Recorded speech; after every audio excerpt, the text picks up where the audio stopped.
So yeah, I'm Emmett Witchel from UT Austin. I'm here to talk about Impeller, which is a system we built to do stream processing on shared logs. I'm giving this talk because the primary author, my student, was unable to get a visa to come today. So stream processing, as I'm sure most of the people in this room know, is where we have a distributed system where the inputs and outputs are a continuous stream of data records. You can think of it as like simple records from IoT devices, but lots and lots of them. So it's a very data intensive operation. And then we have stream operators, which are user-defined functions or primitive operations, things like map and group by. And like any distributed system, when we build these streaming systems, what makes it difficult are dealing with failures. And so down here, we have sort of different possibilities of things that can go wrong if we have failures in our distributed system. We have our at most once processing, where a failure in an operator can actually cause missing output. We have at least once processing, where we have a failure, and then we have a re-execution, and that re-execution causes duplicate output. And what we're really looking for is exactly once execution, where every record in your input contributes to one and only its single output record. And it's this exactly once semantics that's sort of the antidote to the problem of failures. It allows us to build these complex and distributed systems. So to give you a little bit more of a feel for how these streaming systems work, let's take a look at word count. Nice simple example. A streaming query is a directed acyclic graph of stream operators. Each node is an operator, or sometimes we sort of combine the operators. So in this case, we're combining split and group by. And then the edges between these nodes represent flows of data records from the output of one operator to the input of another operator. So these operators can be stateless, like split and group by. There's no internal state. It just processes its input and generates its output. And operators can also be stateful. So in the example of count, there's internally a number that is being incremented, and we need to keep track of that. And we'll indicate that using these little pictures. All right, so one level deeper. When we're talking about these operators, when we actually want to execute them, we execute them using tasks. And there might be multiple tasks to execute a single operator, especially if the operator is computationally intensive or we have a lot of data on the inputs. And we connect these tasks using persistent streams. So over here, we see a picture where we have our input data is coming in A, and that's the source for operator 1. And here we have two instances of operator 1. And then our sync stream for operator 1 goes into B, and B is actually the source stream for operator 2. And operator 2, we have three different instances, three different tasks that are executing this operator. And we'll use this iconography through the rest of the talk. All right, so how do we get exactly once processing? So there are a couple of different ways to approach this problem. So Flink, which is a well-known stream processing system, simply uses checkpoints, or at least it did till 2018. Simply using checkpoints is works very well when you don't have a lot of updates. But as you accumulate more updates, like for stateful processors, the checkpoints get fairly large and you have to write them fairly often. And so Flink actually changed its strategy. Kafka Streams, which happened after Flink used a different strategy.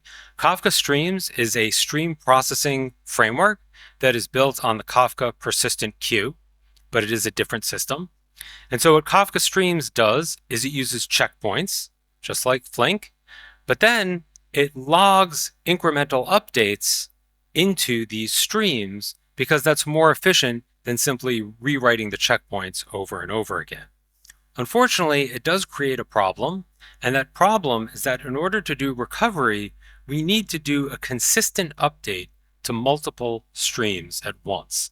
I'm not going to get into the details of how this works in Kafka Streams, but this little picture that I got from the web sort of indicates to you that in Kafka Streams, there's some coordinated output that involves what records have been read, what records have been written. And in order to do a consistent update, not surprisingly, Kafka Streams uses an optimized two-phase commit protocol. And what we want to do with this work with Impeller is we wanted to use tagged logs and instead solve this problem using a multi-stream atomic append. And so now I'm going to describe to you what are these tagged logs and how we do this multi-stream atomic append, and eventually how that affects the performance of our system. All right, so what are these scalable, fault-tolerant, distributed shared logs? I sort of love saying that, the whole name. So this work goes back to the 2010s when solid-state drives became popular. And what people realized with Tango and vCorfu is that you can have a bunch of machines, you attach a bunch of these flash storage devices, and you can create a distributed storage service that's optimized for append. And work has been ongoing in this area in this decade. We've had Delos, we've had Scalog, we've had Boki, which is what our system is based on. Lazy Log just happened last year. What unifies these systems is they provide high throughput appends with a global total order. And in fact, we're going to use both of those properties when we're doing in our streaming system. These systems also have scalable performance, which means we can add more machines and get greater throughput. And we're going to use that because all of these different streams in my picture, those are all going to go into a single shared log. And we can do that because of the scalable performance. All right, so something that every log has. So log is a data structure that's optimized for writes, but it does have to deal with reads. And there's some way of doing selective reads on every log. And Boki has a particular way of doing selective reads, which we thought was pretty cool. So what it allows you to do is it allows you to have a tag, which is a set of strings. And then the log itself builds an index to filter reads based on those tag values. Okay, so what does that look like? Here we have our fault-tolerant distributed log, and here we have a set of strings for our tags. And this first entry, it's got the null set as its tag. Second entry has a singleton with A. The third entry has both A and B, and then so on. When we take a look at what happens when we read these logical streams, if we are reading stream A, we will read every record that has A as a tag. So we'll get record 2, we'll get record 3, and we'll get record 4. When we read stream B, we will get every record that has B as a tag, and that includes record 3 and record 5. So what you're seeing here is that logically, in both of these streams, we read record 3. However, record 3 physically appears only once in our distributed log. It just has two different tags, and that's the key to doing this atomic append to multiple streams. So just to recap, we're using features of our shared log for our streaming system. We rely on scalable performance by putting all of the streams into a single shared log, and that gives us a global total order. In fact, we don't need a complete global total order for all of the DAGs over everything, but the system we had was sufficient, so we use it. We use the fault tolerance of the shared log because we need the state for recovery if one of the operators, one of the tasks executing those operators dies. And then finally, we're going to use this set of strings tagging, and I'm going to describe how we solve two different problems with it. One problem is scaling the operators to operate on substreams. So if we want to execute more than one operator. And then I'm also going to talk about how we do efficient progress marking, which allows recovery using this multi-stream atomic append. There are additional details in the paper. For instance, if you're interested in zombies, you really got to check out this paper. Okay, so let's have a slightly more complicated example. We do have the same basic form. We have persistent streams that are input to a set of tasks that are running different operators. And now in this case, I am representing the operators using a letter instead of a number because there are enough numbers on the slide. So this is my operator G, this is my operator H. And I have two instances of G. So I might want two instances because G is computationally intensive or have a lot of data records I need to process. So now I've got my fault-tolerant distributed log here, and I'm representing the different tags using different colors. And what we're going to do for stream A, it's one logical stream, but we are going to partition it into two substreams for each of these instances of operator G by using different tags. So these tags are representing both the streams, what is in A and what is in B, and it is also representing the substreams, what's going to a particular instance of a particular operator.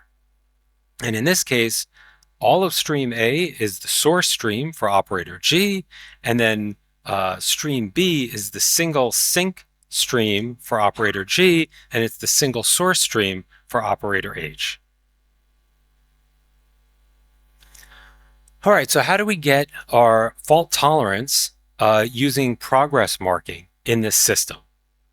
So for an operator or a task executing that operator, if there's no state in the operator, the state of the computation is represented by what records have I processed in my input and what records have I written in my output.